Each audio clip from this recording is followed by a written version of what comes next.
Hello, everybody, to the second to last episode of World War III. In this episode, there's going to be a lot of fighting everywhere. This is probably going to be an hour-long episode. I know. A lot of areas like the Americas we've touched up on, and we've done a lot there.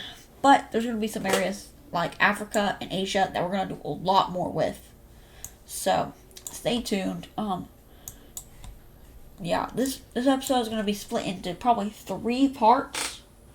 Probably each one around 30 minutes, maybe. And they're all going to be jumbled together into one big one. So, when you're seeing this will be one big one. But, at the very beginning of this episode, we are going to see some things breaking out up here. Like I said, the winter was kicking in. It's still going full force. A few things are able to happen. Down here, though, America is going straight through the green team. They're doing pretty good at holding back. A lot of these troops up here, especially like up in this front, are being sent all the way down to here. Down to the very bottom. And now we're going to see an update with the Cyan team. And up here we see all the troops falling back. Since winter just kicked in, the soldiers were freezing to death, so they sent them back to Greenland. I don't know why that major city's up there. We should have probably erased that one. These major cities were not placed very well. I am going to fix that. There. Okay, so that's a little bit more fixed.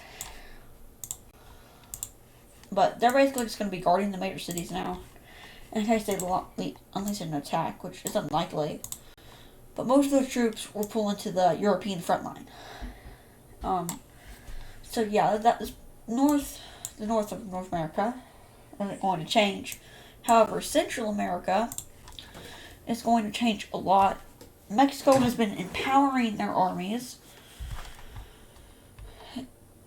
and they're going to gain an ally.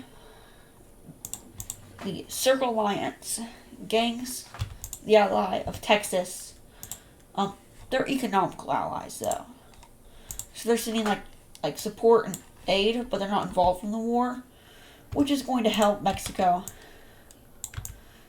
which eventually leads to them meeting back up with this side of the channel, where these troops basically just fall over to them. And with this new help, they're able to hold on to these area, and they're able to help take back Jamaica and the rest of Hispaniola back to the Puerto Rican team. And now they are going to be pressed onward onto their island. Major cities are included. There are no major cities really on here, which is weird. But they get forced out a lot. Eventually, though, they do send a lot of their troops back and it works insane. As they take back all of Cuba, but almost all of their claims and territory has been taken back by Mexico by the amount of troops that they have moved out. Down here, it has led to the slight Mexican advantage, as they don't need as many troops down here. They don't need to move troops down here as much now. So they're slowly going through, trying to take it back. And it's working slowly. Meanwhile, there are going to be a lot of skirmishes with this guy. But eventually, that's going to work out as they take over the Bahamas. Or the northern Bahamas, anyway. And actually, all the Bahamas.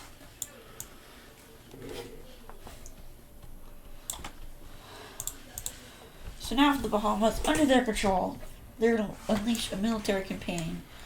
That goes like this. until the USA, unleashes a military campaign to get the Bahamas back. And it works as all the Bahamas are taken back pretty much. This landing, though, is being held with this side of Hispaniola being taken, basically Haiti. With the Haiti side of Hispaniola being taken. And marches have led over to the rest of Hispaniola in the Dominican Republic. And it goes pretty well. A lot of this area up here is taken back, as they now have the Bahamas. But this area and Jamaica is going to fall again. Oops. So, with Jamaica under their control, they're going to slowly be having the advantage here. But that much withdrawal of troops has led to Mexico taking the major city, but they still have a little bit of troops left here. And they're basically fleeing back to the capital city, ready. And now we're basically just going to add something I don't think I have done yet.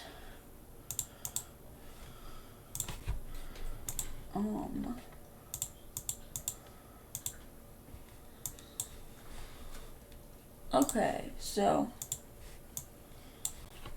we have their color, and we're basically just going to add their territorial waters, or the land they control in the water, their water territory. And right now,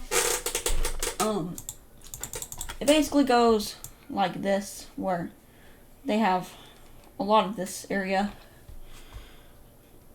and over here some. Down here, these guys,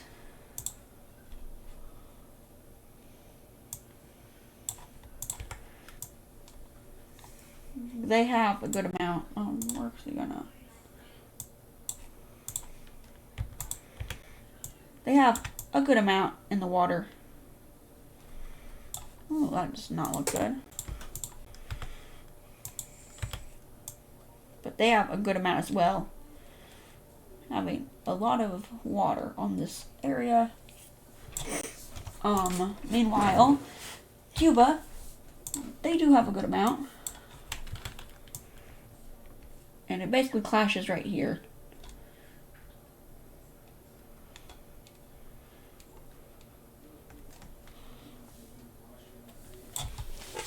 American, USA's, is pretty similar. They have control over this area, and they have used Florida to have a staging ground. But yeah, they basically have the rest of this area. They've used Alabama and Florida. They were allowed to go through them, and they've been clashing up like this.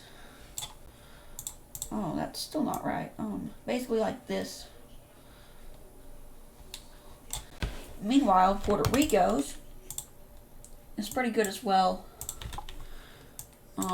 Mostly because of all their islands.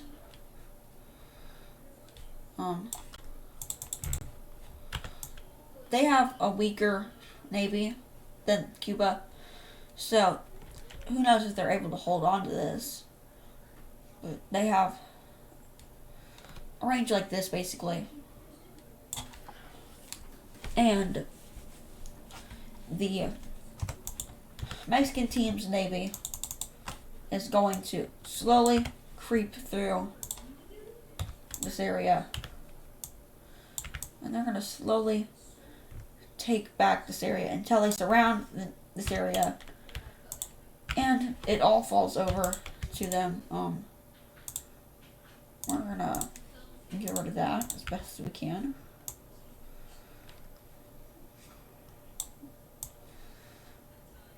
And now we see Mexico is technically, they have gained more territory than they've lost with that Lime team joining in on the war.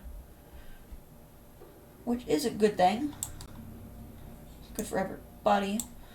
I guess the Searle team. But they're going to continue Cuba, they have a lot of nationalism, and a lot of people love their country. So much so that a lot of people just sign up for the military after this happens. They want to protect their country. So much so that they sent in a massive group of troops that land on this side, and they slowly march their way towards the capital. They get cut off shortly because of these people in the major city. And basically what's going to happen is they're going to slowly be pushed forward, and they're going to push this way more. Eventually, though, when they get close to the major city, or the capital city, they get stalled out. So, which basically leads to this group of troops being able to get to them. Not until they get really close to the major city, actually, the capital city, when they get hit from all sides, and they're forced to go through the water and flee. This is when Cuba tries to revolt again. The original country is going to try to form back in southern Cuba, which leads to Puerto Rico getting all their territory back. Eventually, though, this uprising will be crushed, and everyone understands that they want this country. Everyone, and nationalism is basically on an all-time high. So, this is all good. But, the only problem is, I'm pretty sure Jamaica was already theirs. So, there we go. And, basically, the only problem is that they're running out of troops and they're running out of population. They are going to sign a treaty kind of thing with Colombia, which basically tells them, which will make them, and they'll be influenced to go up, I guess kind of, not really through the Darien Gap, but they're going to come up through here to attack Central America. Or, no, they send troops through Central America to get to the front lines of Mexico. And they do amazing things. So much so that the plan to cut Mexico in half works. And all this area is basically just surrenders over to Cuba, the Cubans. And Mexico is now getting very scared. And the U.S. is taking a lot of their troops off of this northern front line.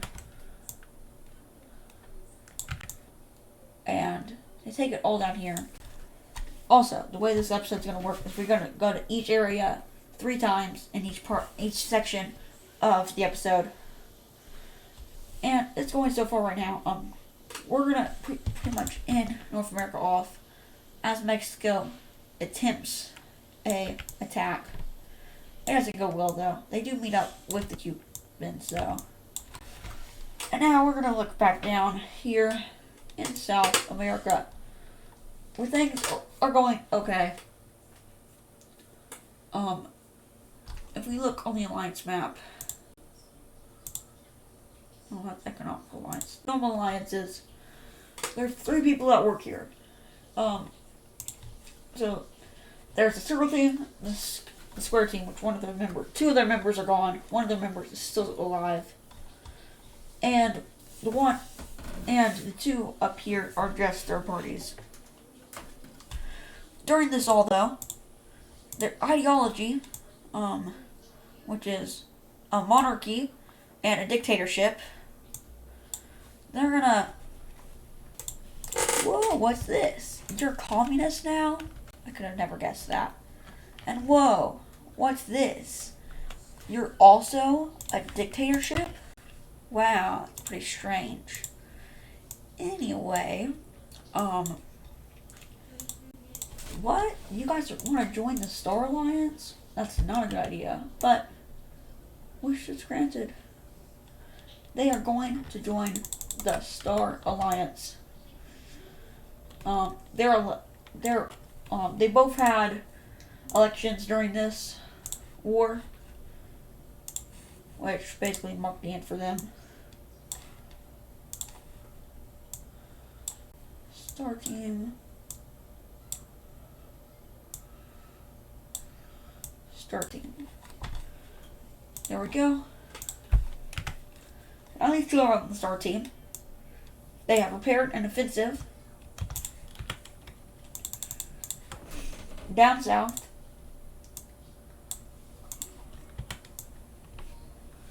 Just like this. And it goes very well.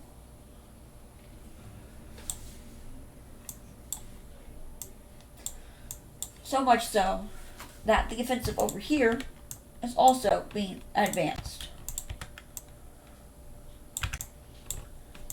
Uruguay is doing Uruguay things. And they're going to pop back up again for the 3rd time, I think. Yeah, 3rd time. Communism is strong in this continent, but it's also weak. Basically, all this area right here, even the capital city, is taken over by Uruguay. Down here, Chile is continuing to be crushed. It's more just northern Chile now. Until it gets to about like this.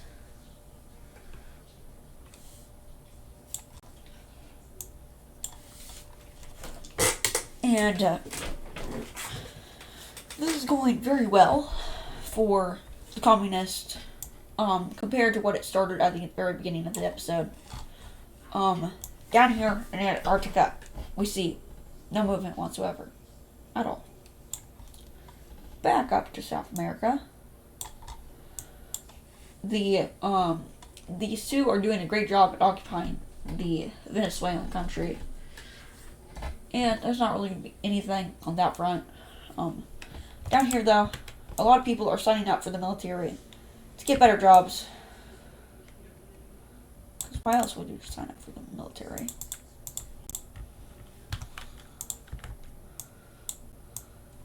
And they make a very good progress, winning on every single front this country has. And they have decided that they're going to go through Amazon rainforest. And this is like Vietnam, kind of.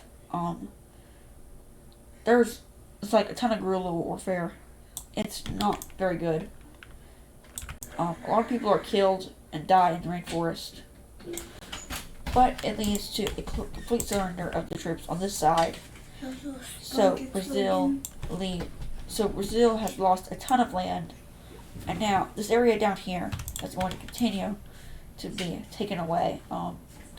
It goes pretty much like this. And Brazil is kind of losing. But it's okay, as they do fight back in this area, this region down here, because of their claim in Uruguay. My voice is kind of weird right now, so please ignore that. After the Argentinian team recovers from their shock, they're gonna advance slowly back up to here. They didn't have a lot of troops on this front line, and they're even gonna help Brazil liberate some of this land down here.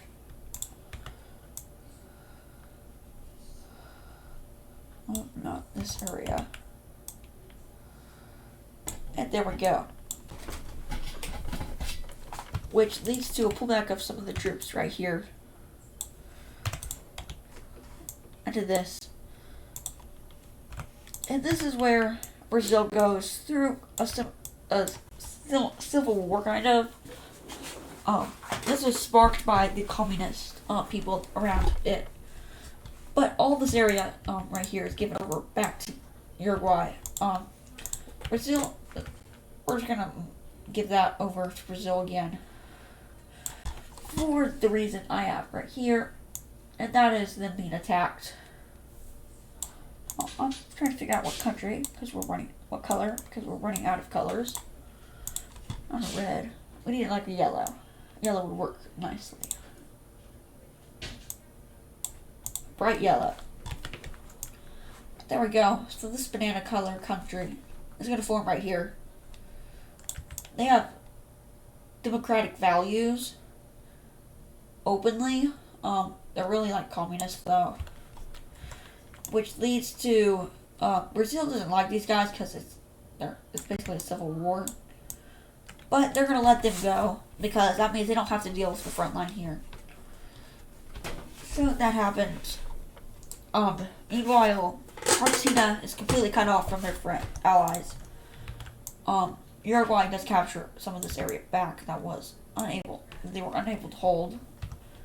Argentina is going to continue up into Chile though. There are mounds here, just ignore them. They don't matter right now. Up here they are able to push up.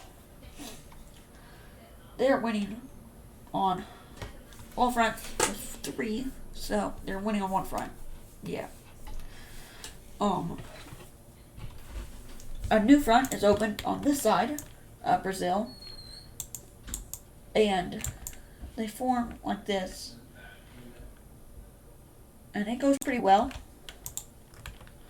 So well that this team gets some extra support from that team. They are able to send troops through, and they get to the outskirts of the city. Brazil is crying out for help right here, and this is where some countries that were involved in the war but are sending help and aid are going to start helping them. First of all, the yellow country right here and this pink country right here, they've always had democratic values since they were born. Yeah. So, one of them is monarchy. The other one doesn't seem to have an ideology. That's weird. Well, we're going to fix that, and we're going to say they are democracy. So, let's just put it up. Democracy. Maybe just a little bit smaller. There we go. And our democracy. So, their democracy, monarchy, they're pretty similar in views, I would say. So, not too different. They're going to be supplying Brazil a great amount. So much that they were able to make a significant rebound and take a lot of land back that they've lost, especially in the north up here. They have great success as they were allowed to go through southern Venezuela to get to where they needed to be. And a new front has opened in Uruguay, in the north. So Uruguay is facing, they're being attacked from both sides. They will get help from South Africa and this country over here on the peach team through the banana team.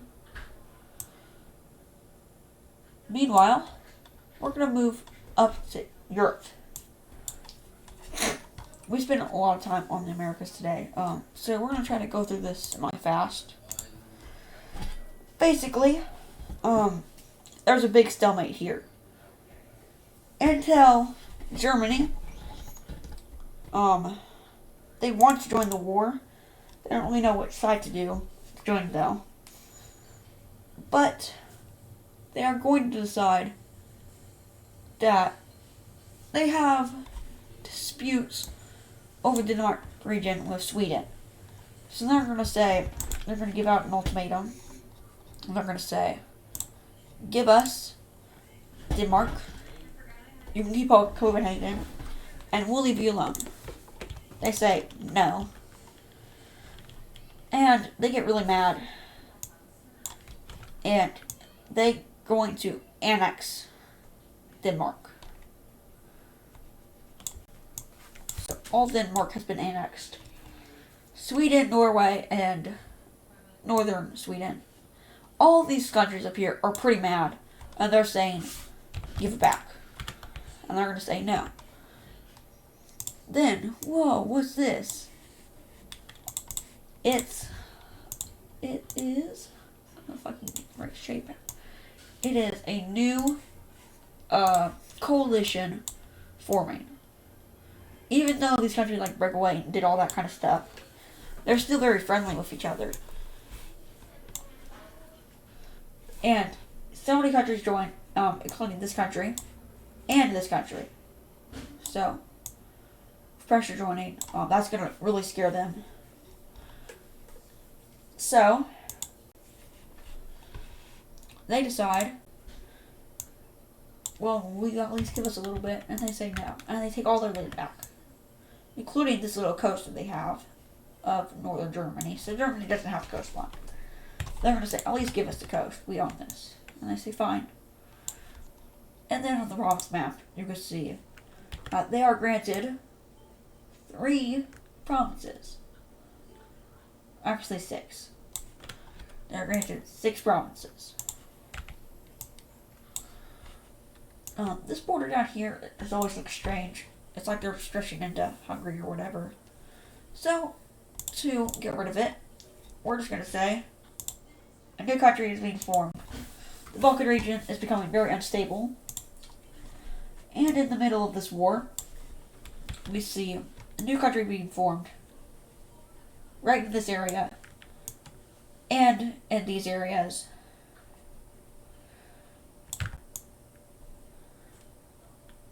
And they're going to stretch out down here into this area. And on the province map, it has been officially decreed that they will get most of their provinces. Not all of them, though. Germany is very mad about this because they just gained land. Now they're losing some again. And there we go. On major city map. There's their capital.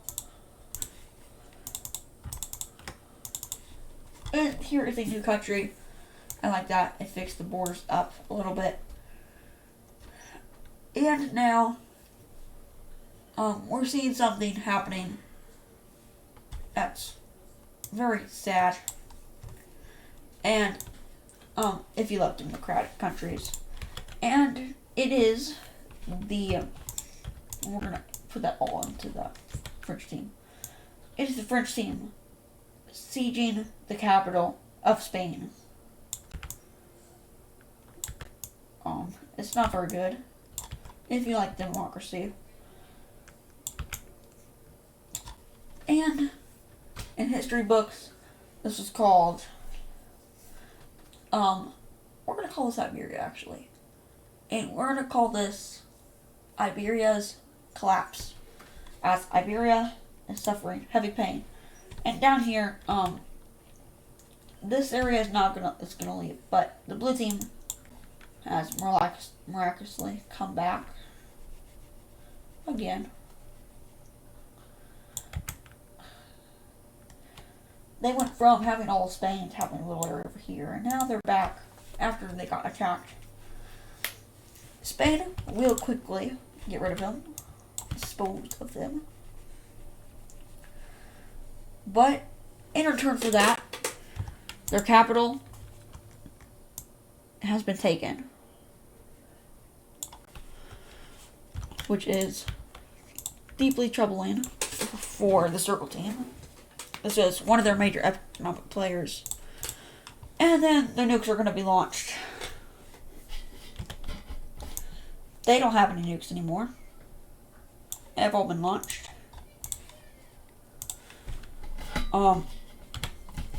They got really angry with this, and they launched 3 nukes at their capital, 1 at the Cyan team's capital, and then 1 at another city of the Purple team. Their economy is in ruins now. This leads to a pullback of some of the troops, which leads to the recapturing of Spain, of the Spanish capital. The Cyan team, being even more mad about this, is going to use their nukes, or the Purple team's going to use their nukes first. And then the Stein team is going to use their nukes as well. But this would put them down to 39 nukes after this all plays out. And so they're at 39.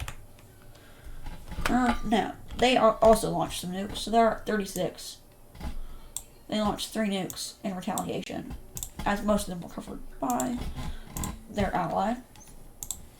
And a lot of nukes have been launched into Spain. But not only are they going to launch them into Spain, they're going to launch them into their occupied territory, which is going to anger a lot of the world. Boom, boom, 3, 4, 5, 6, 7, 8, 9, 10. And then the last one, 11, is going to launch onto that island. And there we go. Now we see all these nukes being launched. And the orange team is able to gain some ground. Barely any. The purple team and the green team are still heavily supporting them, as well as Estonia. Estonia is going to launch some of their nukes, dropping them down all the way to 27. So they fired 10 nukes.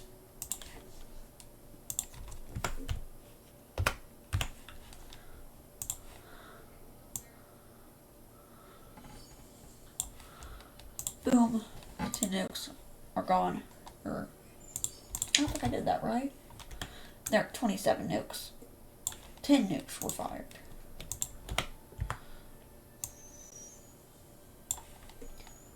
And now it's fixed. 10 of those nukes. It's going to be pretty even, actually, with 1, 2, 3 of them being launched there. 1, 2, 3, 4 of them being launched there. So that's 7. And then 3 nukes were given the authorization to land somewhere else. Not down there. And they're going to land in the purple team's occupied territory. 1, 2, and 3. So, there we go. There have been a lot of nukes launched in this area. The radiation is horrible. There must be a massive radiation cloud, if I were to say. To show what it looks like, it'd probably be like,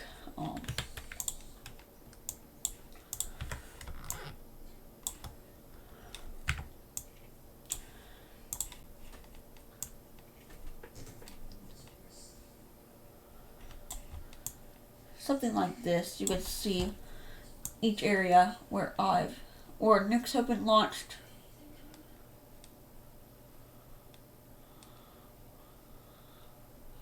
So a lot of countries are mad about that.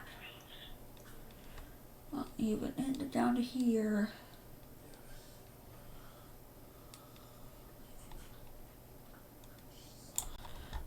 Down in Africa, it's going to be pretty much all of South Africa.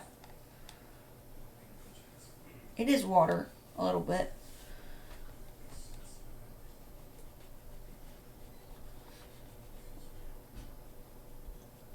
And it's all that area.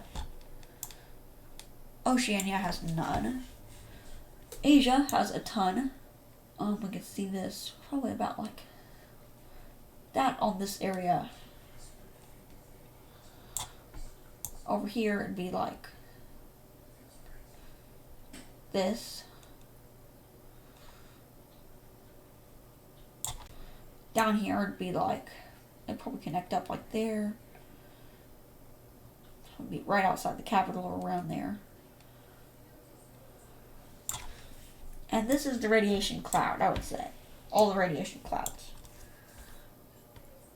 And there are a few areas where nukes have not been launched. And they're going to be launched now, rapidly. And then we're going to get to Africa. But first off, the USA has gone from 164 nukes, and those 2 nukes got destroyed. Ooh, wait, actually. A lot of the nukes in the world have been destroyed.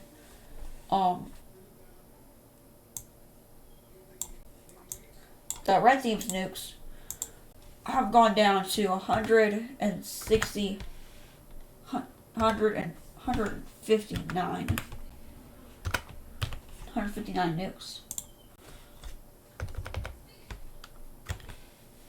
2 of them were destroyed, and they launched 3.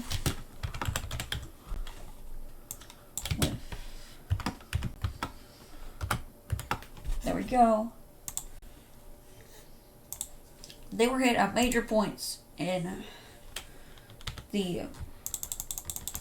They were hit at major points in the round team, and they were launched in the city, down south of their country, and over here.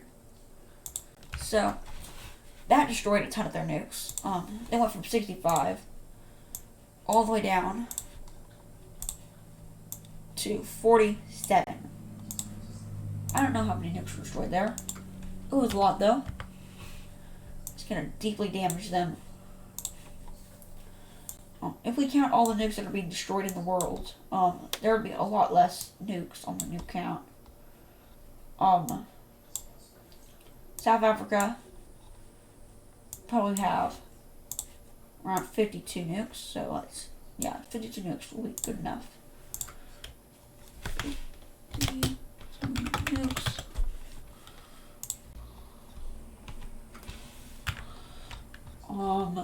Some in the world would be destroyed. The science teams would go from 36 probably down to 24, we'll say.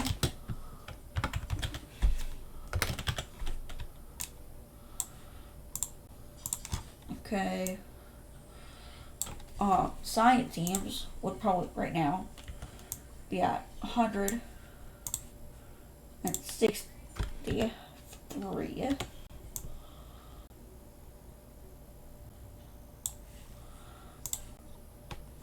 The Korean teams, the North China team, probably have 57 nukes. The nukes in the other countries have not been launched. A lot of the Indonesian teams have already been destroyed. So there's a good estimate of a nuke update. Now for Africa, a real update this time. For these areas, it's hard to do stuff because of how many different front lines there are. But on the lime team's front line, it is going pretty good for the green team.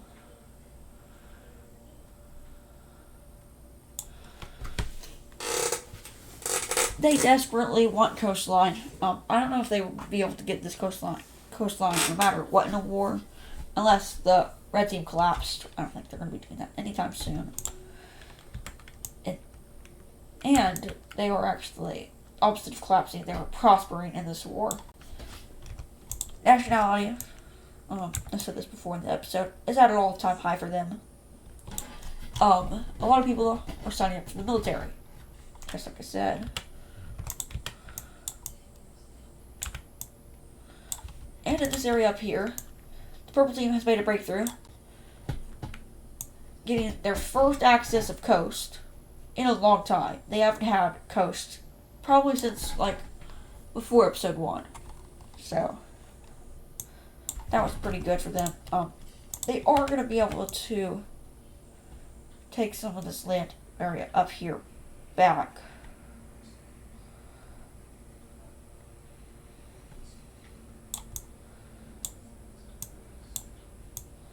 About that much until it gets to the radiation zone and they start falling back. Over here, they are able to make a good push. That ends up probably going nowhere. So they start going toward this way. They make it a good amount. Not the best amount though. Madagascar is continuing to hold out, and they even fight back some. And Madagascar is now having independence movements going between it. They don't want to be owned by either of these countries. So, they have decided that they want to break away. They don't know how yet.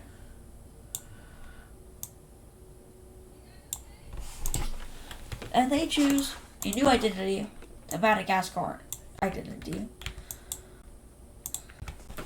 And Madagascar being independent. Technically not yet, since the war's still going. That leads to a lot of troops being sent back home, and this front line is now being a little bit more leaning toward the science team.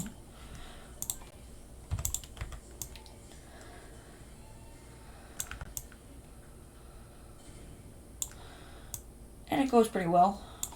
They are able to march up some. The bad thing about this is, though, their capitals are way up here. They are not going to be able to get to it. The green team, they are doing pretty well in this situation, but at the same time, not good enough. I know the pink team in the south is attacking them, and they're able to hold them out all the way. And surprisingly, they even push in, taking a good amount of land on this side, using it to go into the red team.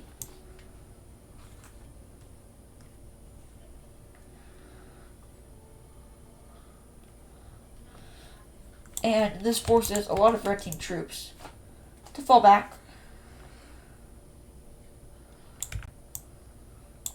And that helps them defend this area a little bit more.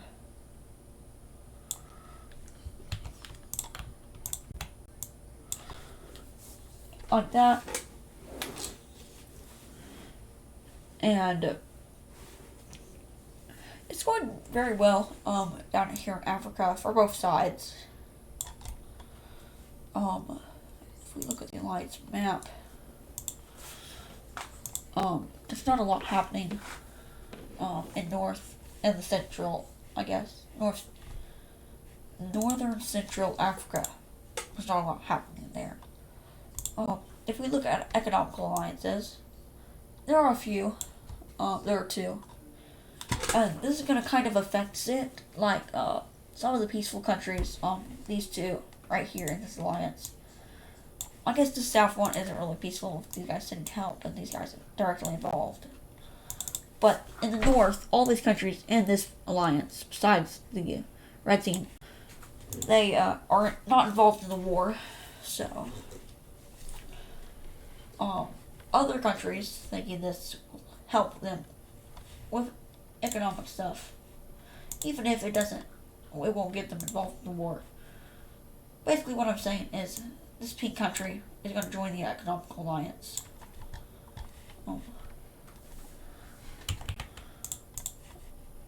And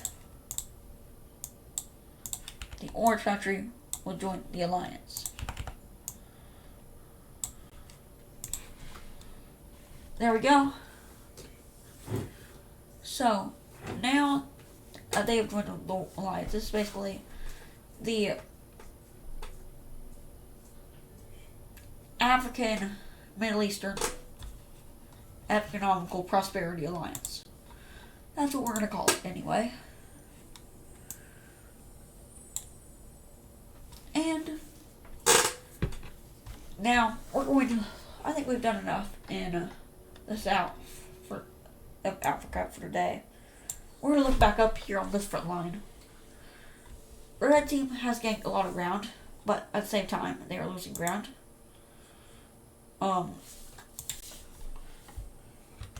They're slowly losing their momentum they had, as this country is slowly pushing back into these areas that they once owned.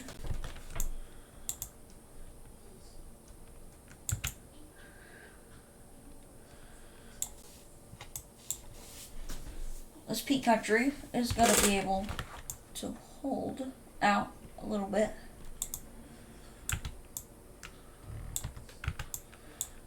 And they get pretty far in. down here,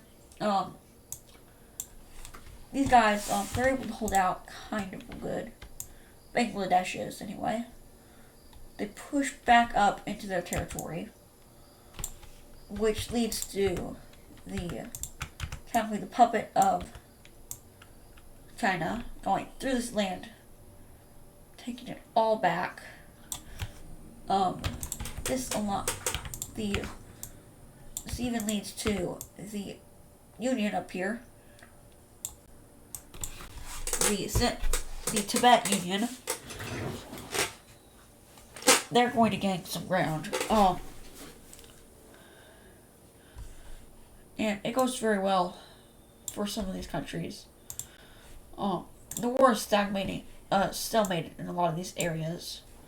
Down here it is not, though, as Vietnam is going to continue to march forward and north. And they're doing okay. They're doing fine enough. Down here, Indonesia is morally focused on down here.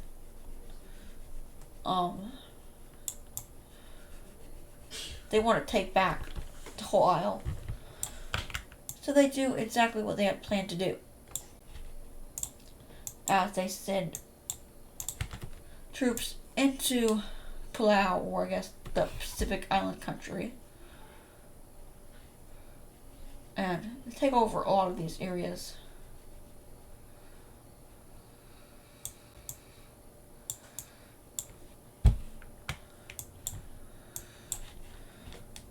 And the Papua New Guinea areas have been taken over.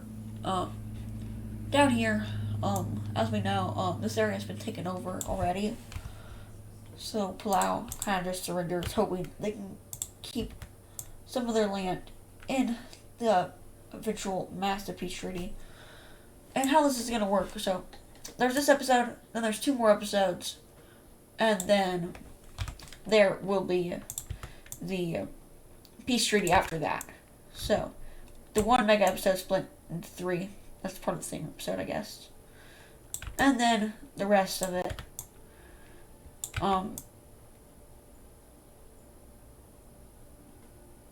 for now, that is all for this part of the video, this section. Last thing we have is the Communist China. They are recruiting massively, and they're going into their reserves now. And they have launched a massive invasion into China. When I mean massive, I really mean massive. And a lot of the areas surrounding Korea have also been taken full back. Korea, this is like, they're focusing mainly on them. They don't really want to use their nukes, though. They're going to have to resort to. Oh, what's this? 163 nukes? Nope. It actually goes down to 133 nukes. This is insane. They have just launched 30 nukes. It's going to be announced, but on TV before they launch, so that Korea has some time to prepare. Or North China, actually. North China has time to prepare. But nothing ends up happening. Communist China does not get any nukes. Instead, the orange team up here, they have 1 major city that's already in their control, so they're just going to bomb 3 other places like that. 3 nukes done. Oh, there's 27 nukes left. Hello, Indonesia. 1, 2, 3, 4, 5, 6. Plus the other 3, that's 9, 10, 11, 12, 13, 14, 15, 16, 17, 18, 19, 20, 21, 22, 23, 24, and then 25, 26. And the other 4 were shot down. The other 5. The other 5 were shot down. So Indonesia just got massively bombed. And the radiation clouds are probably way bigger now. This has happened in retaliation. They're going to send out a good amount of nukes. 10 more nukes are going to go flying. Bringing them down to 14 nukes. 14 nukes. Oh, and the 3 nukes in this country, they're gone. They have been taken over. And they've been, they haven't been sent back to the Korean government, no. They have not. So they went from 17 nukes down to 13 nukes. 13 nukes in other territory.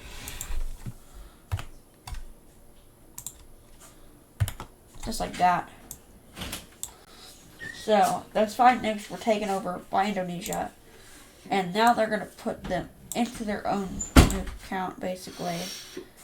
Sending them all the way up from 14 to 17. Now, we're going to look at the last part of the video. And in the last part of the video, we're going to be seeing the Central Asian update. We haven't really been seeing a lot of this lately. But in an attempt to unify this, the Green Team is going to surge all their military power. And they're going to go, Hiya! And Kapow! And Kabang! And the spearhead is informed. Going like this. This major city is captured. The capital is captured. And they win. We don't even need to use the provinces. Boom. Full annexation. That's it. Then we can go look up the ideology map and see that they were communist and they were a flawed democracy. This makes nearby countries kind of mad. Some other countries, though, are going to support this decision. And, well, what do you know? They have turned on and they have turned into a full democracy. Congratulations. And now they have grown big. They are one of the only 2 Central Asian countries, technically, I would say. All these guys are Central Asian right here. But, yeah. Up here in Mongolia, the encirclement of the capital, a massive encirclement, is going through very well.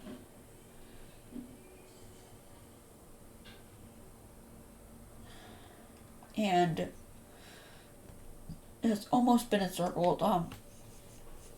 Capital's cut off from this area. This area either surrenders to one of the other, either Korea or Mongolia.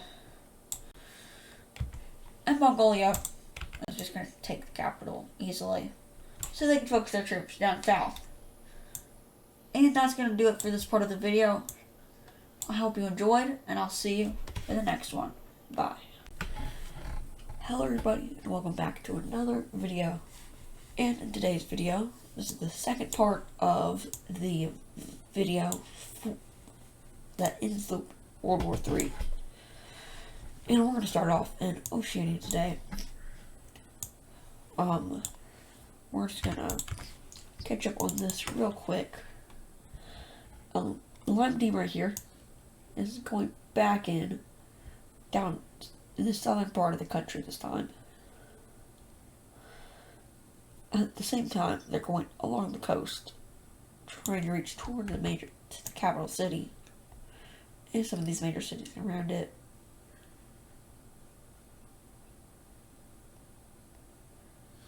That works pretty effectively. You get right by the capital, and it's pretty much under siege. Up here, we're going to go ahead and move up to China.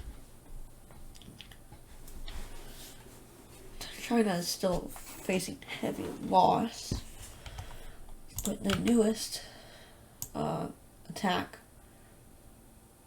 has them losing access with Korea, which is going to be pretty devastating. And they even captured a major city. They captured 2 major cities in the process, which isn't very good. And meanwhile, over here, the Indonesia's attack on China is going very well.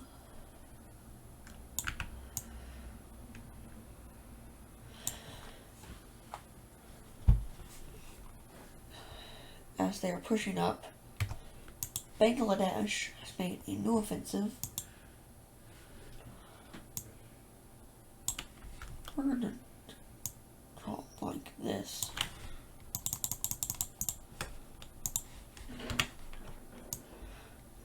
And they reclaimed the capital of this country that I think was like pink.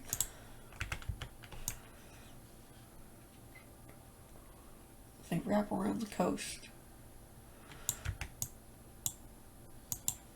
going down towards Indonesia.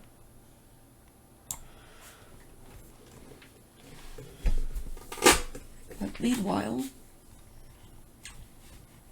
up here,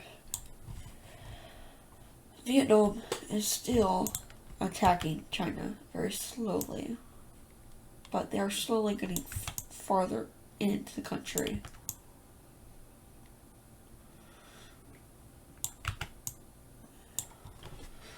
Then they try to take over the whole coastline.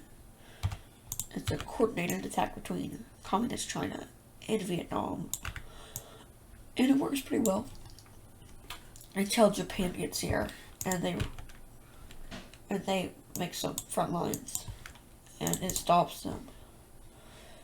Meanwhile, up here, the southern isle of the biggest Japanese isle, most southern and largest Japanese isle, is taken back over by Korea, as well as the main peninsula. And they even go into the Communist Chinese theme and take some of the land right there and up here.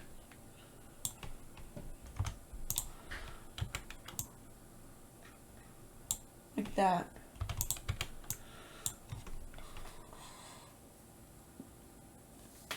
Nukes aren't really going to be used here, so you don't have to worry about that. Meanwhile, over here, the Inner China, or Tibet, is doing very well. They,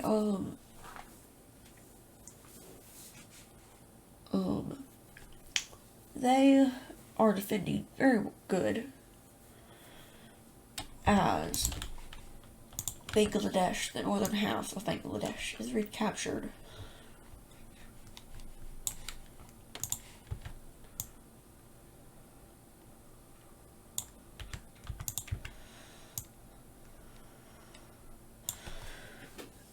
And now a new attack on Bangladesh is happening. And they're kind of getting imploded from the center.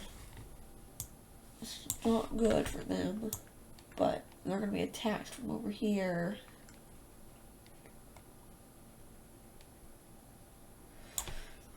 And this country over here is going to... a lot of it's going to be taken back over.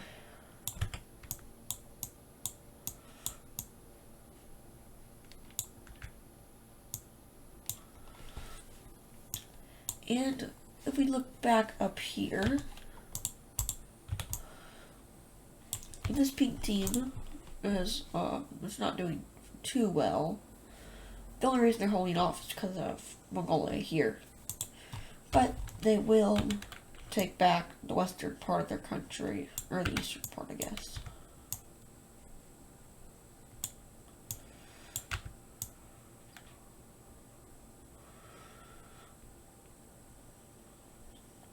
And there we go.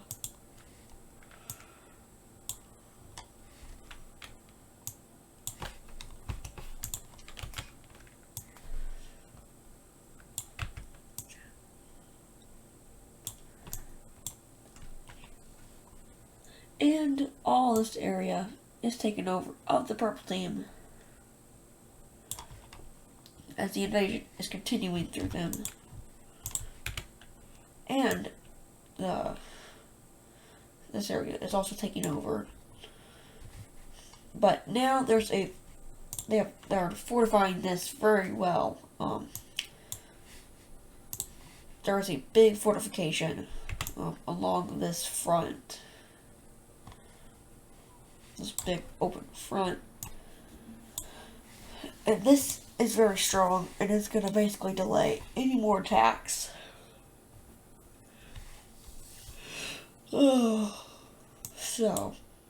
as that happens, we can look back down here as the red team is, they're not really involved in war besides for here, so they will attack very good and very fast. The side team is going to up here. They just broke away from them, and technically, they have claims over the northern area. What province? Let me check the province map. Over these 3 provinces.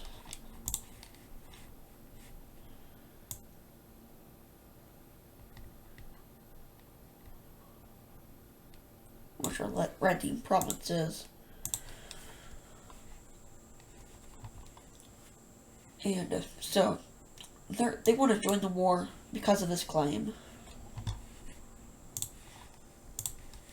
Probably not a good idea though.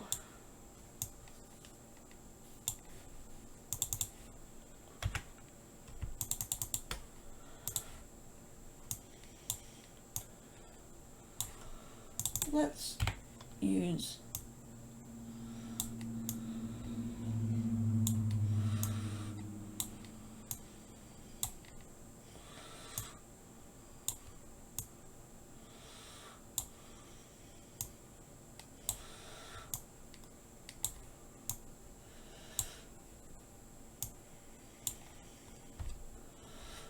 Here we go. It's not the best, but it is there now.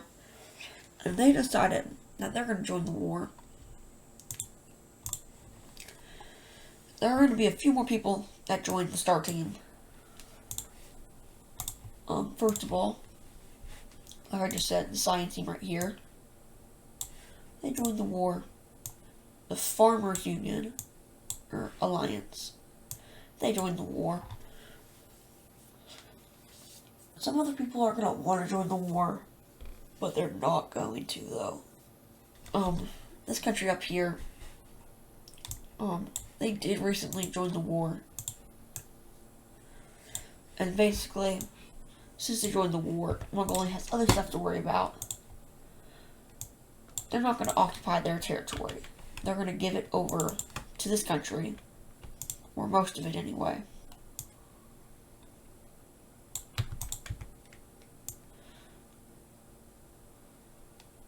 About this much. In Korea, they're going to give a little bit over to Korea, even though they're fighting their own front. You know, they're going to give the rest over to Korea. And then they work out like a pretty much even split. But Mongolia will still get some out of the peace treaty in this area. And so as that's happening, we see Communist China taking back some of their land and making another offensive into this region. And over here, as they recapture this country, all of it, and they use this to, one, lead an offensive into Mongolia, and to, two, serve as a buffer state between them and Mongolia and China. So then they're going to try to invade Mongolia. It goes decently well. It leads to Communist China having some more land in this area. But pretty soon, that front line is going to start collapsing. They're not that strong. Most of their military assets are dissolved by now. So they're just gonna go through this area, take over this. The rest goes back over to China. And they're gonna use this to regain Korea some land.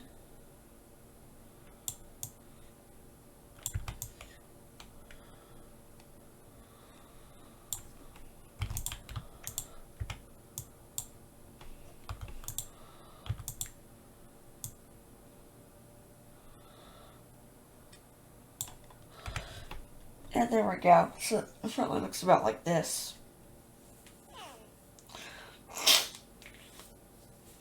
And now we're going to see. We've done a lot in Asia. We're going to go down to Africa now. In the southern front line. Oh, there's not really the northern front line. It's non-existent.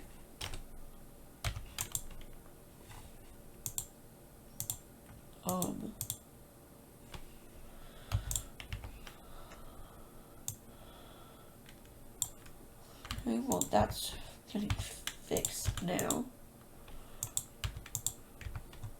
Oh, weird. So, that is all fixed up there. Meanwhile, we're looking back at South Africa. They're going to launch, they're actually going to give a few of their nukes away. To hopefully help their only ally that's left in the region. And they end up giving away 18 nukes. And those 18 are in the green team. Every single one of the 18. Which they decide they want to immediately use. They have a better vantage point from up there, so they just use them. To bring the countdown to, I would believe, 34.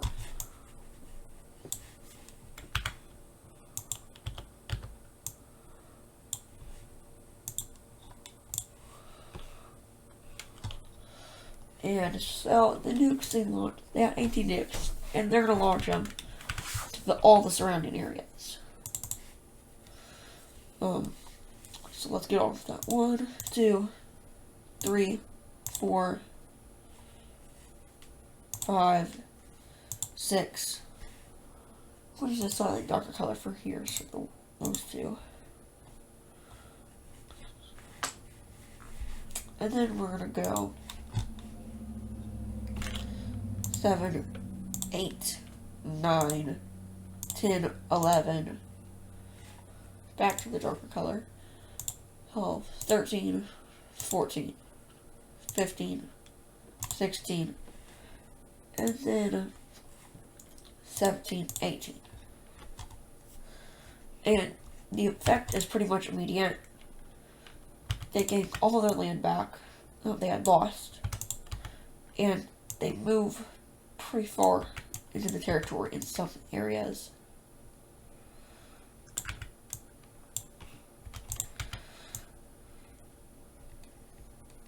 North up here is taken over. I don't remember what the color this team was. I think it was purple.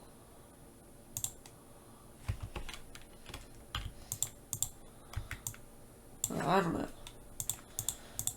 But we're going to show the green team making an offensive back into here.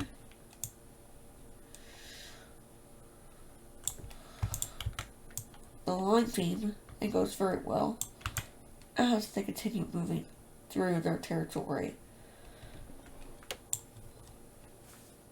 And it's going very, very good for them.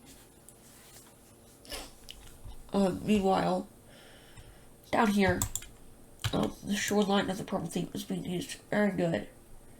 They don't really have anything to use it. They don't have a navy because they were landlocked before. So yeah, but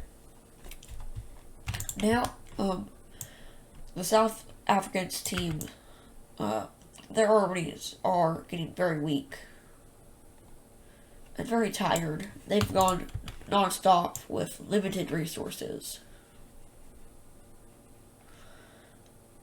And it eventually gets pretty bad to where they even lose their own territory.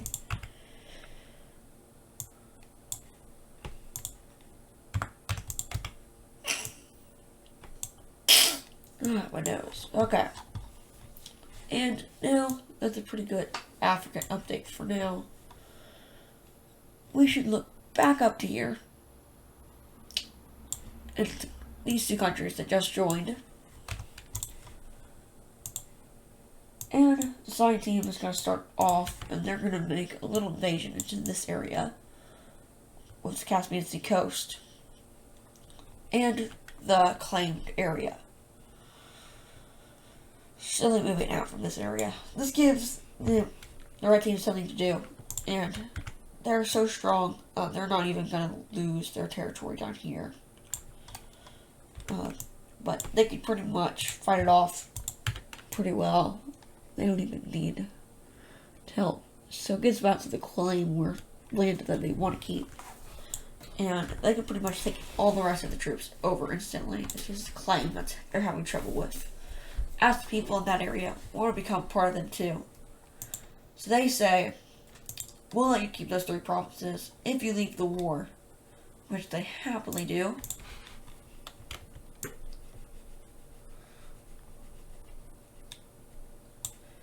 So they're gone. These 3 provinces are given over immediately to the Science team.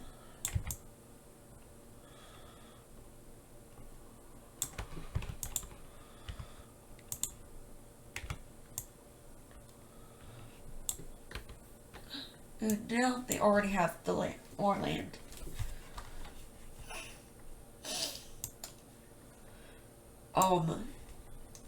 The Orders team right down here, they're going to join up on the Circle team. Because, they were needed for their sea access to get to the Brown team and this country right up here. So we see them making an invasion of this country up here. Just like this.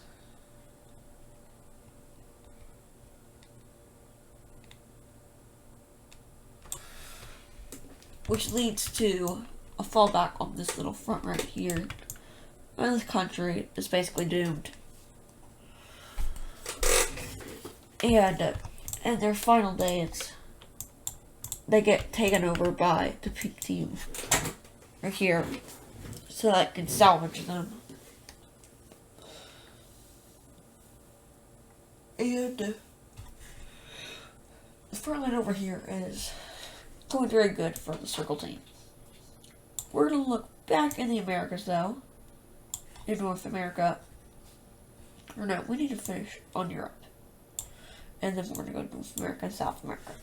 But, the Pearl team is doing a very good job. Of course, all the Science team troops are going to the Pearl team. So that will help. But they have been nuked in the capital a ton. So much so that a lot of the troops lose morale on this front.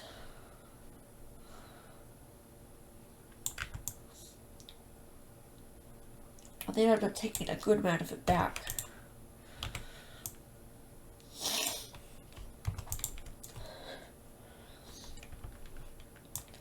In this capital is under siege.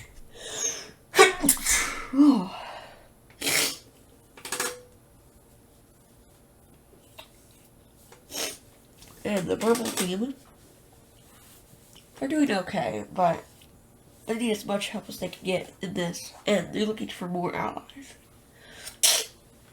They're not really going to find any, though. There's no one here that wants to help. Maybe you could reach out to this team right over here. I don't know. We're just going to say they don't know. And now, we see the Orange team slowly going back up and taking more land in this country. And eventually they take the capital of it. The purple team, though, they're moving their troops rapidly, and they've moved more troops down here.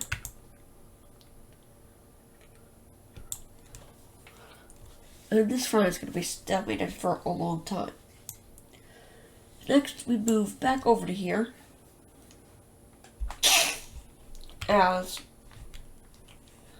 the blue team up here makes a small advance.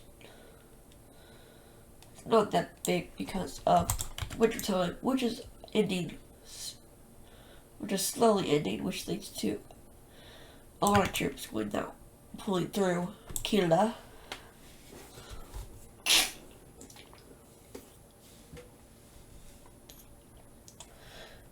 Meanwhile, on this front, the USA is slowly losing their ground that they just gained.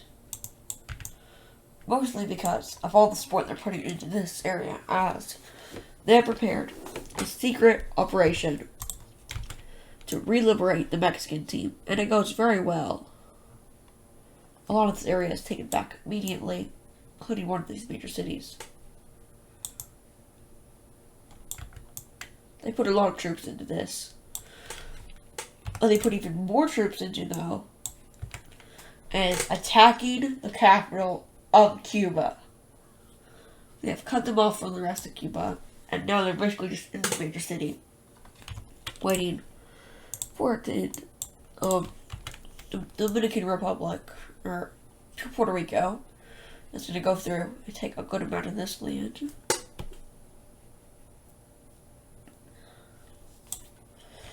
Mexico is going to take all their land back. But the Cubans are dominant here. The operation failed, and Cuba gains a little bit ground back.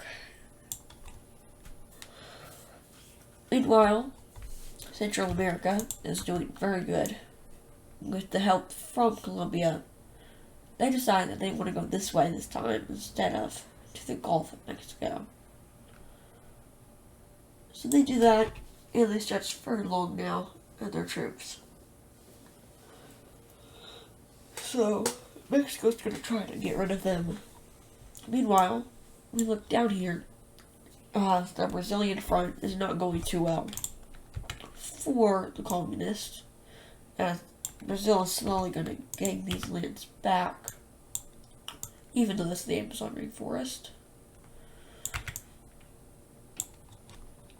Down here, Chile,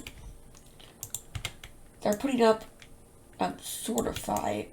In the coastline they are, but over here they aren't, as they have broke through in two major spots, key spots being right here and right there, and that even leads to these troops surrendering over to Argentina, and they use this to get a front off on the peach team. And Uruguay is just there. Yeah. And that's really all we see. There's a stalemate down here now. And not a lot happened in this portion of the video. But I assure you, a lot is going to happen in the next portion. It's going to be the largest portion. So stay tuned, and I'll see you in the next one. Bye. Hello everybody, and welcome back to the next part of the episode. And in this part of the episode, it's going to be very eventful. We're going to start off in South America. First off, I'm sorry about the last part of the episode. I was very tired when I created it, so, yeah. And we're going to start with Brazil. And, the two right here, the rebellion and Brazil have been pretty peaceful until now, as more pieces of rebellion have sparked.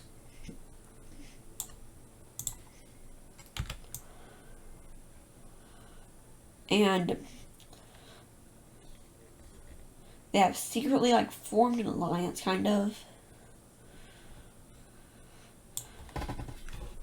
Which will basically, some of that area does go back to Uruguay. But this is going to basically, their mission is to take all the surrounding areas from these guys so that they can't attack them anymore. So, like, they're basically, like, stabbing them in the back. And then when the rebellion comes on their side, they immediately start marching in. They're basically like a third party now. And a little bit of this is going to go over to the Argentina team. The South American team, I guess. Meanwhile, up here, the Amazon is being taken back over by the Peach team. These countries don't have a lot of population compared to Brazil, who has a ton. Which is why Brazil is able to take so much land back.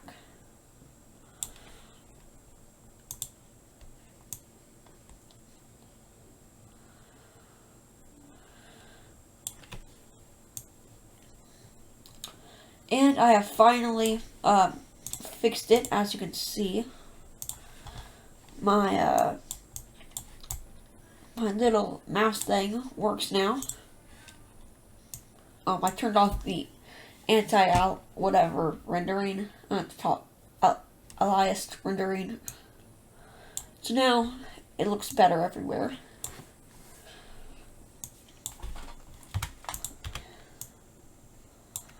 So they're gonna keep marching in to the north.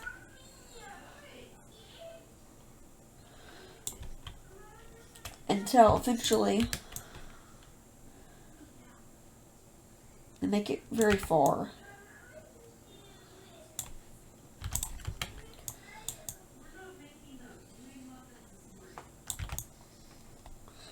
And the other team's going to get a little bit farther. And a little bit around off like that.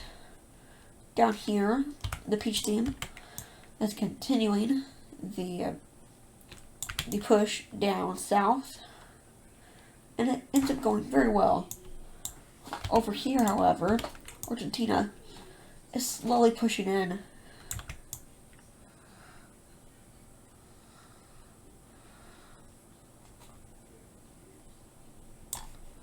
What major cities? They only have 2 major cities, so they don't have a lot.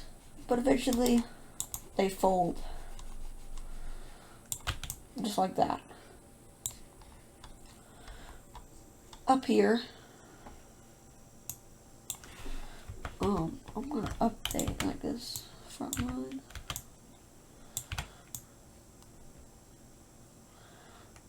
Now, this little part up here is gonna be given over to Venezuela for now, and the province map. They're probably gonna get that one province right there. But anyway, like I said, this is going to be the last episode of World War III. It's going to be the concluding episode. We're going to come to each country one part, again. So, yeah, Mexico, being the powerhouse they are, keeps holding off down here. Eventually, Colombia is going to be a third party, and they're just attacking Mexico. Which leads to Cuba making another effort to try to take back the Yucatan Peninsula. That doesn't work very well, but they are slowly regaining ground on mainland Cuba from Puerto Rico. And now the USA, wanting a better staging ground, is going to declare war on Florida, the original Florida. So, they declare war, and they go straight through. Basically what they're going to do is they're going to occupy some of these more important areas on this side. They're going to leave them alone as long as they don't try to fight back. And this helps as they can send a ton of troops down to here, or if they need to, down straight to the Yucatan Peninsula, which will split these groups into two. They're going to try to meet back up, which doesn't work the best. Go around and they do some stuff, and then they're going to go up. And eventually they meet back up in two different spots, surrounding a big group of troops. And they try to get back to the troops, but by the time they make it, it's been taken over. This area up here falls. Down here, though,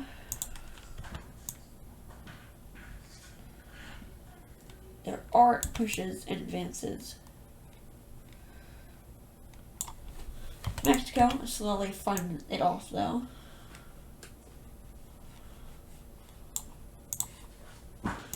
Man, it works a lot better with that setting turned off. Anyway,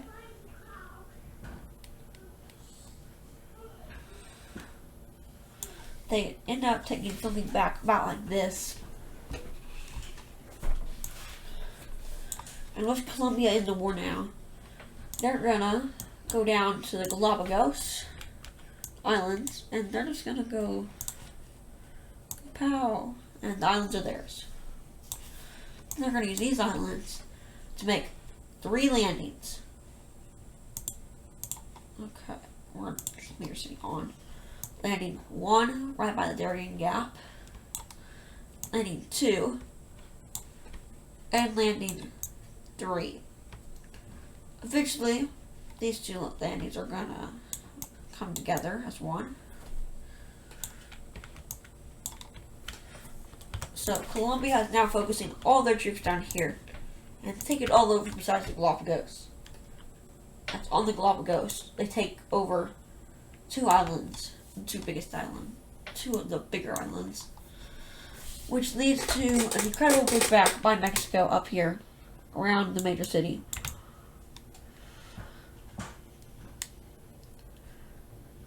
And they even take over the Gulf of Mexico part of Yucatan Peninsula. So this is going very well.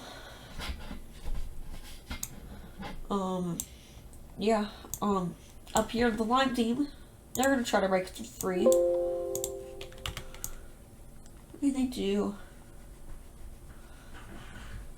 They're here.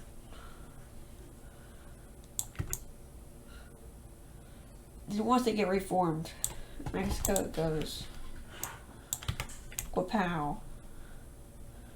It takes most of it back.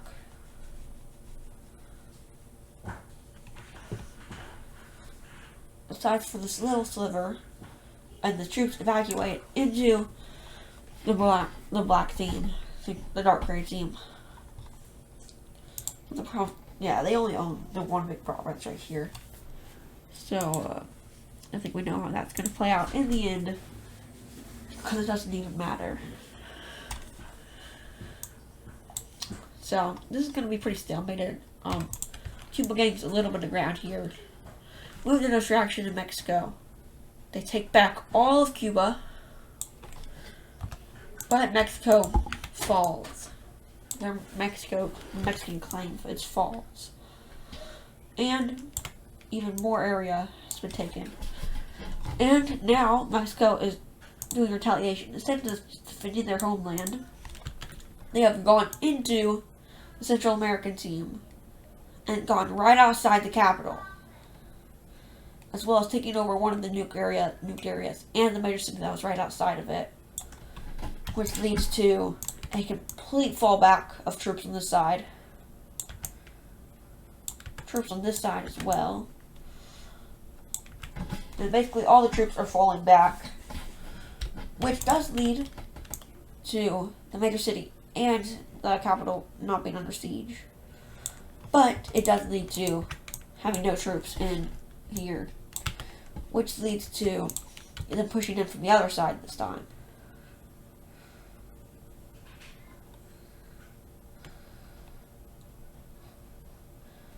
And they weren't really good at defense. They had just focused on attack. At least Cuba's really good at defense. They're not the best at attack. But eventually there are going to be multiple landings on Cuba. A northern landing. A southern landing where the capital is taken. This is a major event.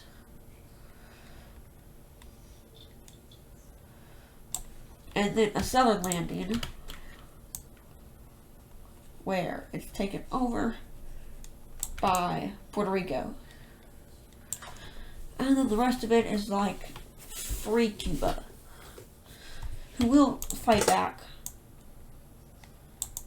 But by now, their government officials are dead.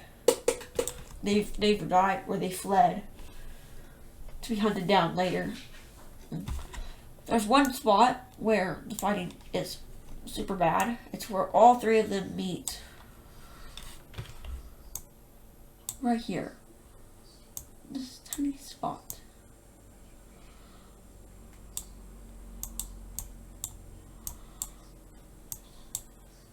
Right here. I centered it as much as I can. We can zoom out all the way from this. And there we go. So, now Central America is done. We can move up to North America. By now, it is probably March. Around March the 5th, I would say. And U.S. fighting continues, capturing a major city of the old regime, the original one.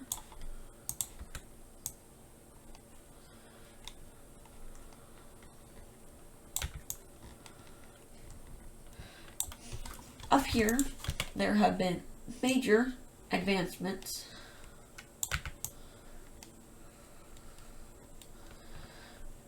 as they go to cut Canada off from the northern half on this side. Again, the plan failed last time. They are confident it's going to work this time. Of course, Canada does have troops on the front line. They're not doing that much though. A lot of this area has been given over to Alaska because they can't hold it. And it gets so bad for them that Canada takes back everything on the side of the lake.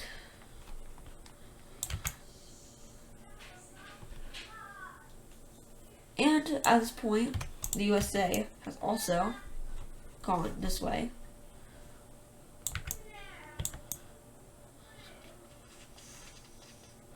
And they're slowly moving through. They're slowly going to meet back up with the blue team. Up here, a major army has just surrendered, leading to about that much. The capital city, or a major city up here, is cut off. Then they slowly, let's zoom out just a bit. They're gonna slowly cut down on the troops until it gets to the major city, and the major city is done for. And just like that, this major city has been taken. In the alliance, not really peace treaty, but another part of the surrender added this area to it. So now, it's going to be very hard to take this land back. Eventually, though, a fighting is going to break out down in the south as troops from both sides try to meet up, and they end up do. And they push them back greatly, but now they have a lot more land. They're going to push up from the left side, trying to take it back and cut off some supply lines, which does lead to everything on this side surrendering. And it's going to be like this for a good time. Good long time. And the war drags on. Another thing I want to mention is Washington right here. Good old Washington. They have decided that to be nice and friendly, they are going to sell this northern province up by their capital city. It was a very stupid thing to do, but they sold it over to the blue team.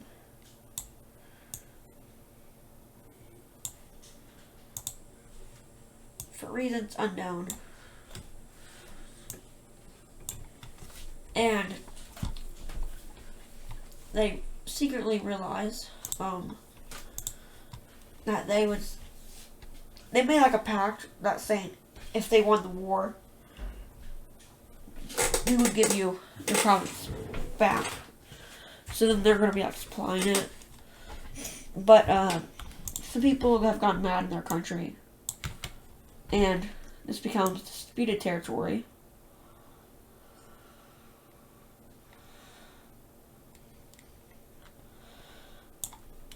And if you haven't seen where this is going, they're going to take it back. And then they're going to make the rest of the blue team, who was not expecting to be attacked, which leads to a basically collapse in their green team front line, as well as their Canadian front line.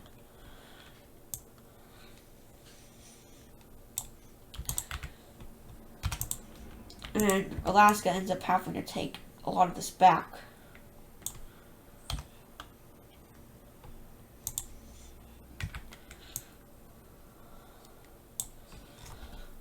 And it ends up leading like this. Now there is a massive front line going on. That would include, all of this is the front line.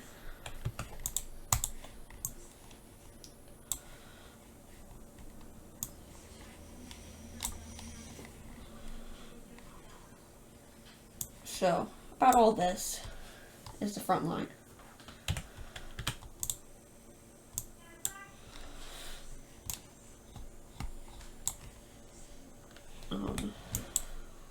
Did not mean to do that beforehand. And it's gonna be like this for a good amount of time, until the blue team is slowly gonna get their act together, start pushing back. They take back pretty much all the land that wasn't claimed.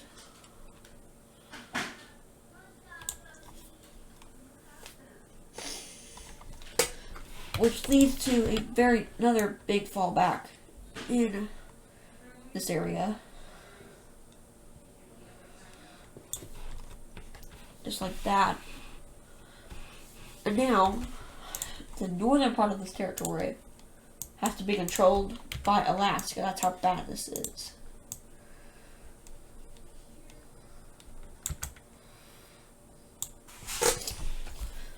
And the blue team just decides, you know what, fine, we'll give you your piece of territory back. But at this point, it's pretty much too late, as they make another offensive with all their troops here now. But it can't get as far. The rest of this area is given back over to them from Alaska. And a little bit more of this area is taken over. Eventually, Alaska takes back the left side of this area. And now, up here, we see them going on a military conquest. No. And they take over all of the northern islands up here.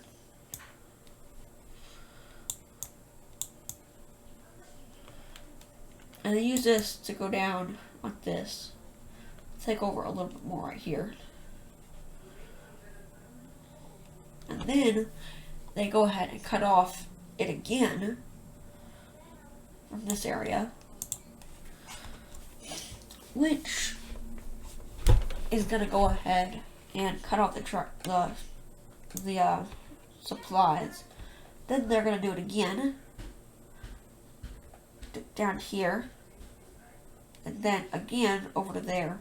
So now they have a pretty big encirclement up here, probably about 1 million troops in total out of all this. So it's not the best.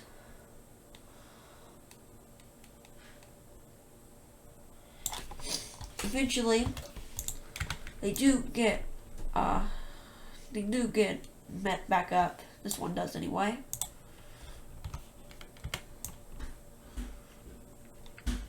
The left one does. The right one eventually does, but at that point, a lot of it had already been taken over.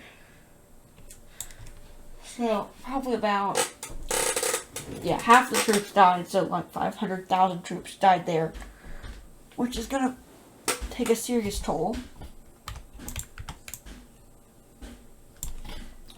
Now, we're gonna move on to the next area over here.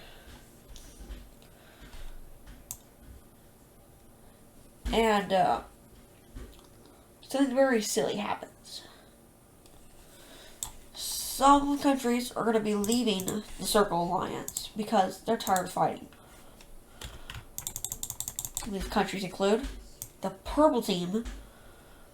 Don't worry, they're still going to be in alliance with these three. They just leave the Circle Alliance, the coalition. Estonia, after a while, they're going to reluctantly leave the Circle Alliance. They still have good ties with the Red Team, though. They just don't want to be fighting. Some other countries are going to leave, like this red country. In South America, no one leaves the Circle Alliance. There's barely anyone here. North America, the Green Team does not exist, so technically it wouldn't leave. Over here, this team leaves.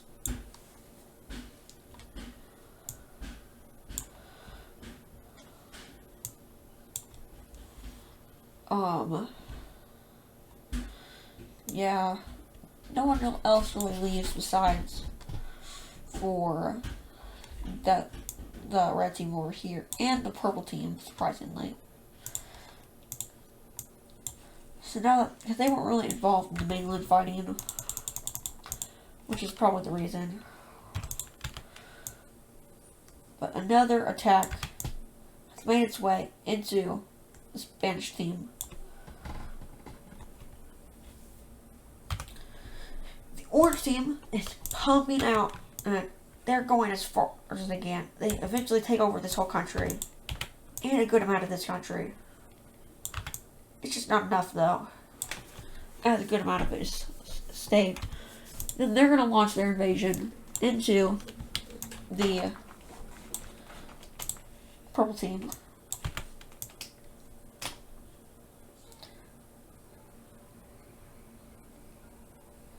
Which leads to a fallback of some of the troops right here. And the capital of this old country is taken back. Eventually, they are going to regain it, but at the cost of Spain taking a lot of their land back. And this country up here, they're going to invade it. Technically it's occupied right now, so it's not that country, because they were on the same team. But anyway, it goes like this. The Zion team doesn't really have like a major involvement in this. They're not actively fighting, but they do want to be involved and help their ally, the purple team. And they're going to launch the rest of their nukes. They're all gone. No more nukes. And what they do is pretty simple. They bomb this country over here. 1, 2, 3,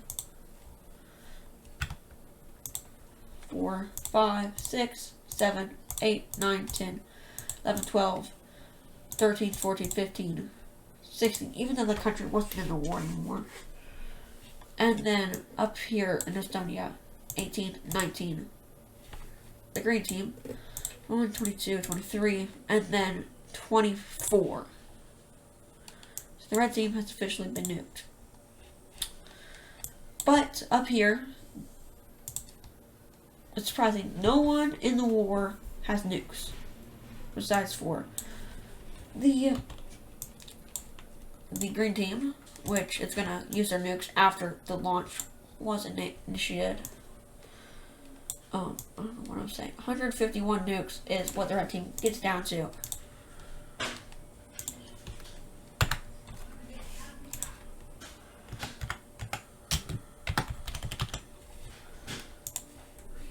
One nukes, and then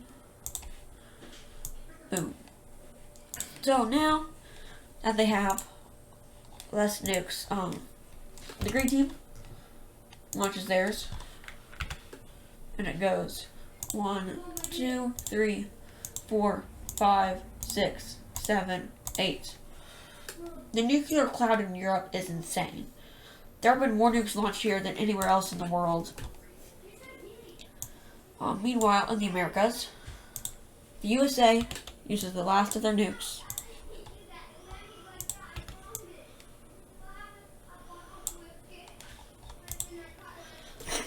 And in return for this, they bomb this the Cuban country that's already there. So that's one nuke. This country down here, 2, and then Cuba isn't going to be nuked anymore. So they're going to use their nuke on the capital of the blue team in hopes it'll do something. It kind of does, kind of doesn't. And now we see, wow, there's not a lot of nukes in North America. There aren't any. Europe, there's pretty much none. South America, there's obviously none. They don't have nukes. Africa basically has no nukes. Eventually, the blue team has decided that they want to use a ton of their nukes. And they launch them on the green team. 1, 2, 3, 4, 5, 6, 7, 8. And then the last one of their nukes goes down to the capital of the South African team. So that was pretty bad. Now they're going to use a ton of their nukes. Not all of them, though. They're going to go down to 20 nukes. No, 21 nukes. Meaning they used 13 nukes.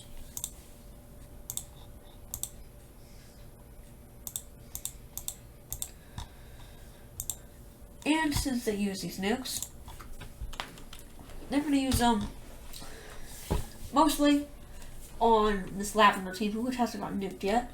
1, 2, 3, 4, surprisingly. That's 4 nukes already, which means we're down to 9 nukes left. 1, 2, 3, 4, 5, surprisingly. And then 4 left. 1, 2, 3, and then 4. There are nukes. There are probably about 100 nukes that have been launched so far in the war.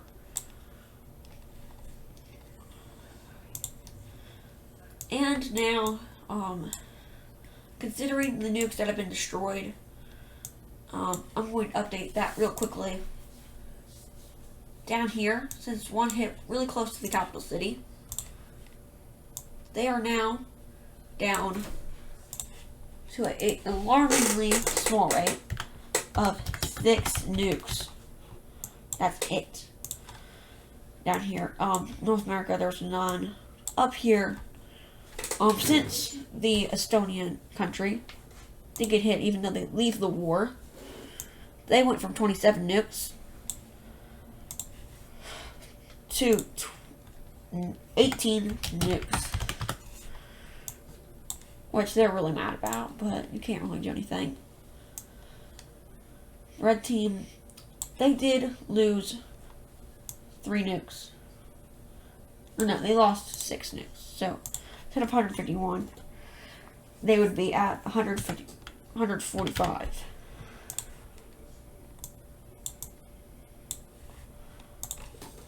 So, now they're at 145 nukes. I don't want to use all their nukes, but at the same time they do. But, I don't know where this one nuke that came from. They have. Let's just say it was used. I don't know who gave it to them. It was fired upon the brown team's capital city. Next, we need to look at the retaliation to this. Then we're going to go from 47 nukes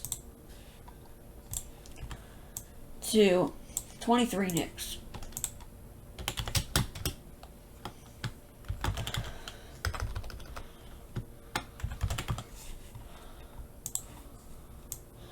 Which means they went from, so they would have halved their total. So they launched 23 nukes, I believe. 1, 2, 3, 4, 5, 6, 7, 8, 9, 10. This is one of the most nuked countries in the world. That's 10 already. 11, 12, 13, 14, 15, 16, 17, 18, 19, 21, 22, 23. So they just fired a ton of nukes there. They have a lot of enemies nearby. Meanwhile, the 8 nukes that China has are going to be used, and the 5 nukes that Japan has are going to be used. Meaning, Korea has 120 nukes.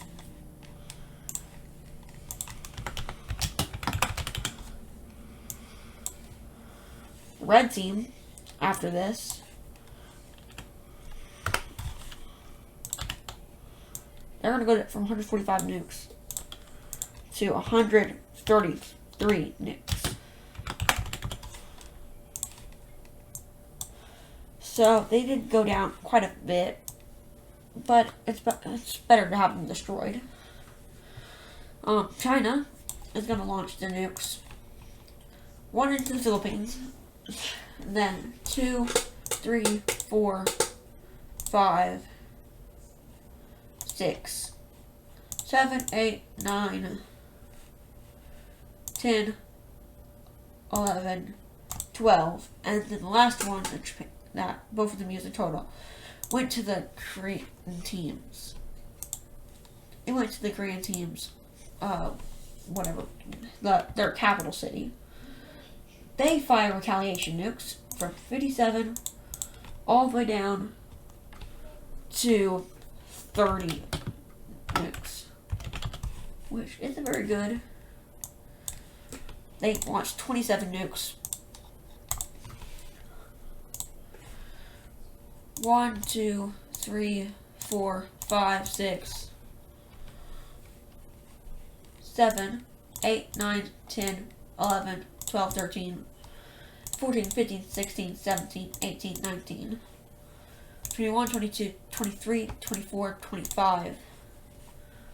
And then the last two, 26, 27. Not a lot of these were aimed at major cities. They just hit areas all over. And nuke count, this drops their 120 nukes down to probably about 87 nukes. Which means around 40 nukes were destroyed there, which is the most that have been destroyed in one time.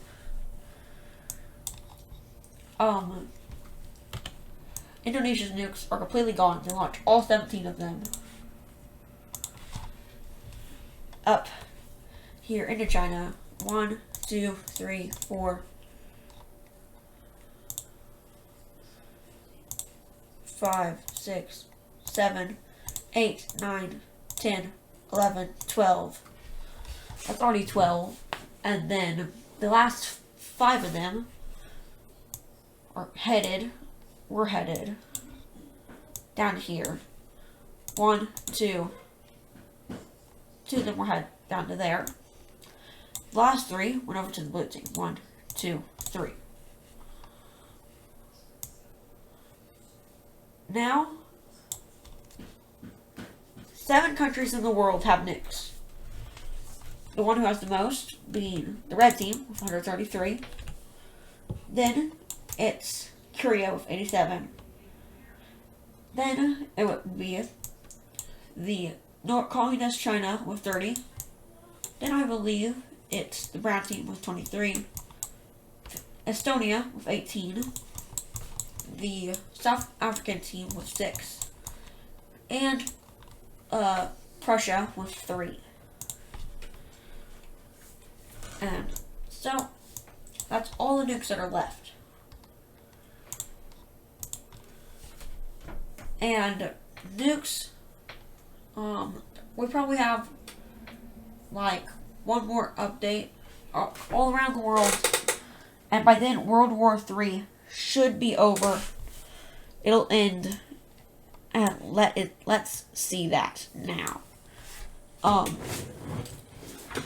The blue team is able to slowly gain some more land because the USA is occupied. So, they go ahead, go through, take some land.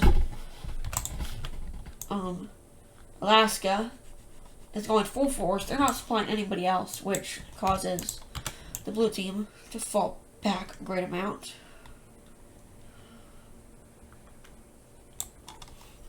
They are going to hold out in these areas that Alaskan troops are like stationed there.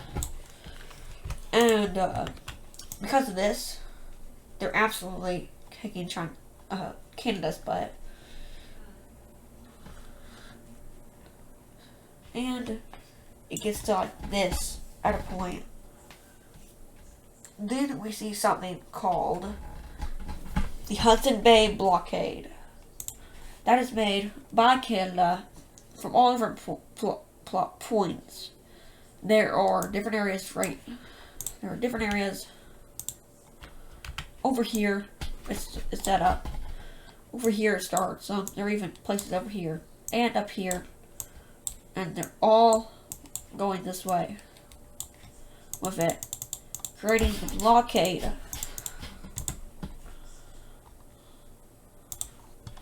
And the blockade forms right here, which makes them, and it does heavy damage in some major areas.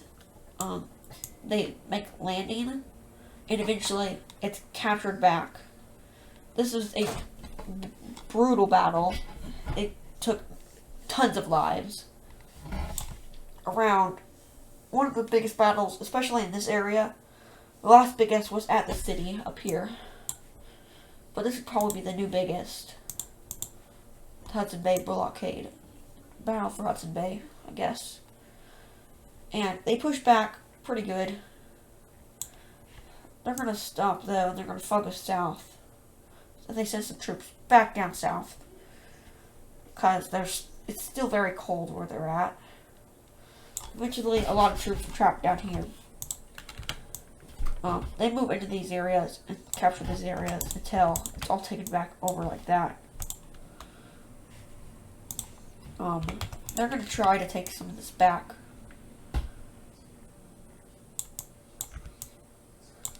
and they do a okay job at it. But now,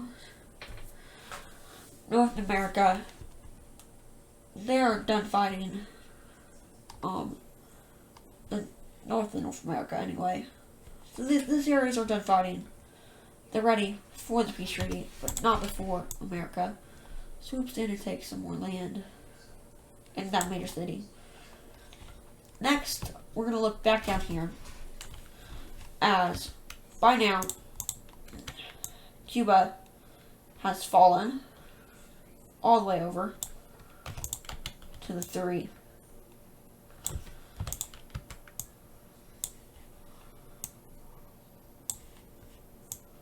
And they're all going to meet in the city that was blown up. And they all basically split the city. So basically, Puerto Rico got half the island, and then the USA and Mexico together got the other half. So it's 50, 25, 25. Down here, these guys are Central Americans, are able to hold out.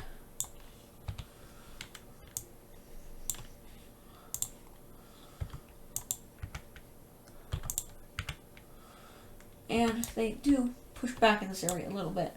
But they're mainly focused on this area, where they go ahead and send some of their troops in.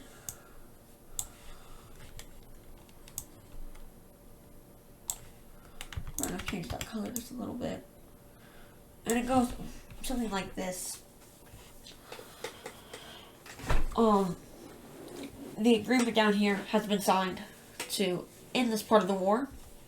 So North America is done with the war, basically, besides for sending aid to the other parts that aren't done. Down south, everybody is basically agreed to peace down here. There are going to be a few last-minute efforts, and it'll lead to something like this. And even the Orange team being recaptured a bit on the borders of these guys. And the capital city is taken back. And it goes something like that. Over here, yeah, all this area is done. Now we're going to look into Europe. And before the war ends, let's turn that off. That was annoying. A few little battles are going to take place. A pretty big one takes place right here.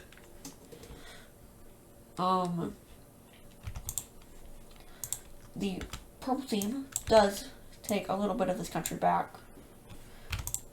And this country. That's all they're going to do. They're going to agree to peace now. And so now that Europe has agreed to peace, we look down into North Africa. All these guys agreed to peace. And down here, the Green Team wants more land. They agree to peace. I'm gonna show a map of peace and no peace.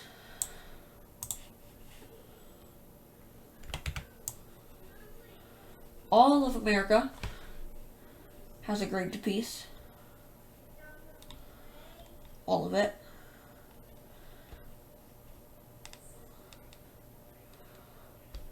South America included. Europe is peaceful now that the war is over. North Africa has decided peace.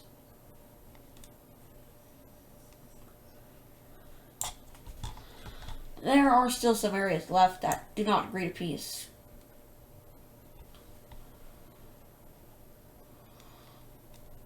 All of like the Russian area agree to peace.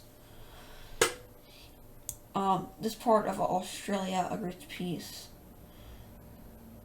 There's going to be more fighting in other areas, though, that don't agree to peace.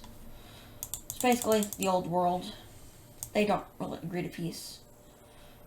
Down here, there's going to be some more fighting by the green team. They eventually go ahead and say, fine.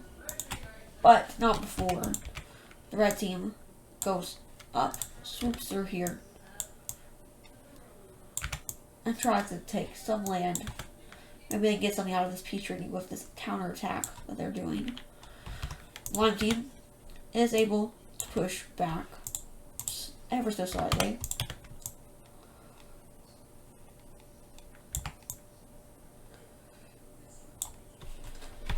Down here, the lavender team, they've collapsed. They couldn't hold on to this big weight. The red team is going to take some land like this. The green team is going to take a ton of land. The purple team is going to take some land as well.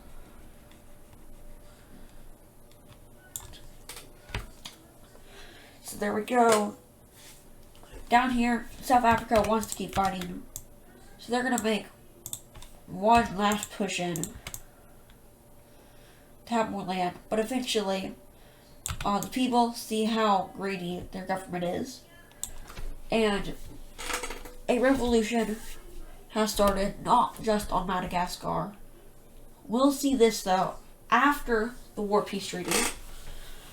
And, and they gain some land right here. Not a lot.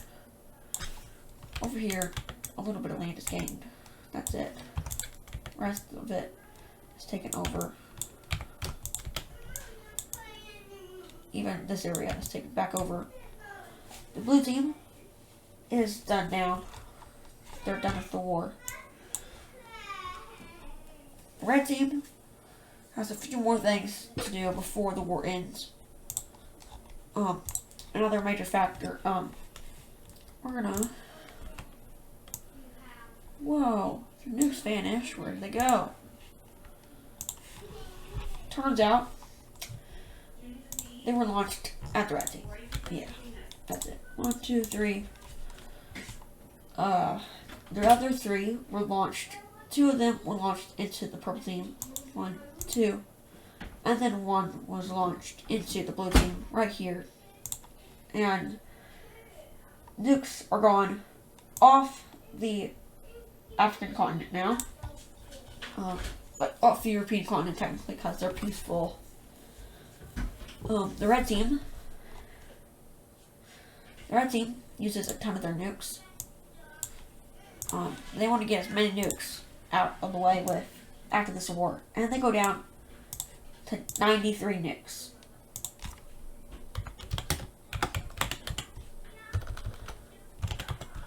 Which means that they launched 40 nukes. Which is a ton. Where did they all go? A lot of the world was agreed to peace.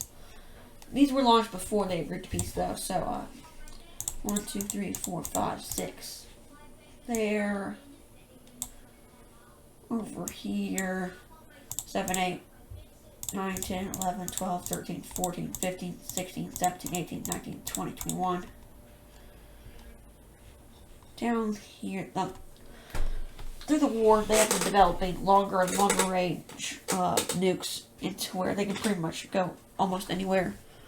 Right here, 25, 26, 27, 28, 29, 30, 31, 32, 33, 34, 35, 36, 37, 38, 39, 40, 41, 42, 43, 44, 45, 46, 47.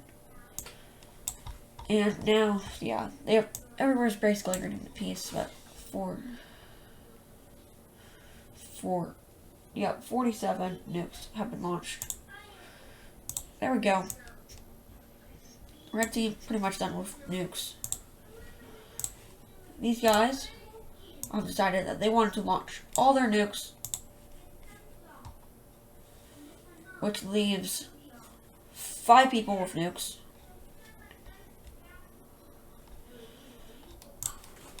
And they go into the red team. 1, 2, 3, 4, 5, 6, 7, 8, 9, 10, 11, 12, 13, 14, 15, 16, 17, 18, 19, 20, and the other 4 get destroyed. As over here,